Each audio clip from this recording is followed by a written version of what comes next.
Hello everyone, ఆరోగ్యానికి మంచిదైన ఆకుకూరల్లో మునగాకు కూర ఒకటండి. ఈరోజు మునగాకు పచ్చడి చేసే విధానం చూద్దాము. ఇందుకు కావాల్సిన పదార్థాలు: మునగాకులు.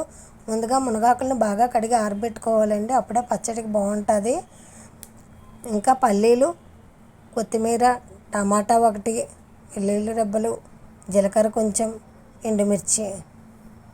ముందుగా పొయ్యిపై గిన్నె పెట్టుకొని ఆయిల్ వేసుకొని వేడి చేసిన తర్వాత ఎండుమిర్చి, జీలకర్ర వేసి వేయించుకోవాలండి. అవి వేగిన తర్వాత పల్లీలు వేసి వేయించుకోవాలి. పల్లీలు బాగా వేగిన తర్వాత వెల్లుల్లి రెబ్బలు వేసి వేయించుకోవాలండి. ఇవి వేగిన తర్వాత పక్కకు తీసి పెట్టుకోవాలి. ఇదే గిన్నెలో టమాటా ముక్కలు, కొత్తిమీర వేసి వేయించుకోవాలండి. కొత్తిమీర బదులు ధనియాలు కూడా వేసి వేయించుకోవచ్చు. అవి వేగిన తర్వాత మునగాకు కూర వేసి వేయించుకోవాలండి. సాల్ట్ మీకు రుచికి తగినట్టు వేసుకోవచ్చండి. ముందుగా మేము వేసాము, సరిపోతే వేసుకున్నాము. ఈ విధంగా వేగిన తర్వాత మిక్సీ జార్లో వేసి మిక్సీ పట్టుకోవాలండి. అంతే, మునగాకు పచ్చడి రెడీ.